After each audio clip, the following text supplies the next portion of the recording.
RPR recording studio के नव नव ऑडियो वीडियो देखवा और सुनवा के लिए चैनल के सब्सक्राइब करो और बेल आइकन के जरूर दबाओ।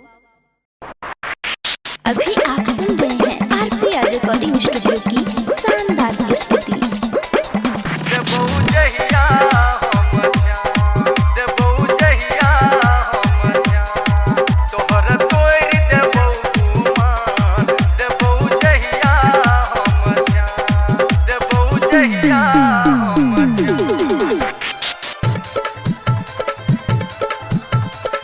चलने रोड पे ना तू गए अपन छाती तान, चलने रोड पे ना तू गए अपन छाती तान, तोहरा तोड़ देबो गुमान, देबो जहिया हम ध्यान, तोहरा तोड़ देबो गुमान, देबो जहिया हम ध्यान।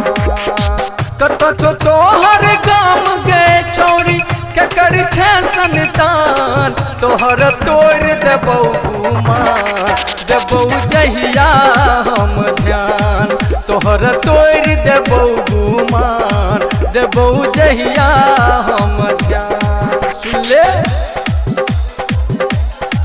तोहर तोड़ देबो गुमान, देबो जहिया हम ध्यान, देबो जहिया हम ध्यान।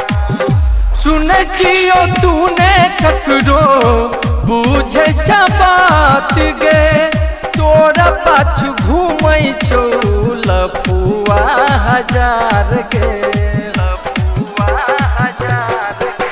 ओ सुने जियो तूने ककरो बुझे बात गे, तोरा पाछू घूमै छो लफुआ हजार के।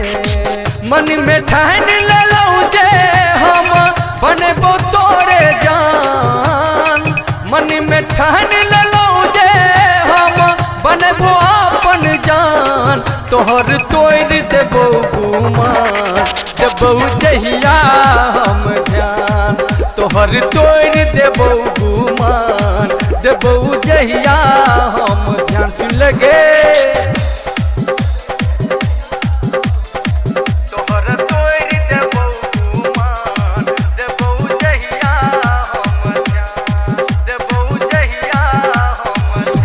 बन ने हमरा लग तू गे पवित्र, जाने छियो हम तोहर सबटा चलितर।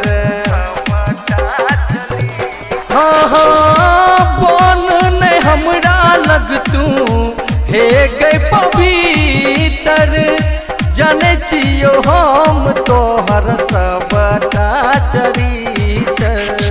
राम बाबू रसिया सा मिलके कल तू समाधान, राम बाबू रसिया सा मिलके कल तू समाधान, तोहर तोड़ देबो गुमान, देबो जहिया हम ध्यान, तोहर तोड़ देबो गुमान, देबो जहिया हम ध्यान। आबू तो सुधर जो।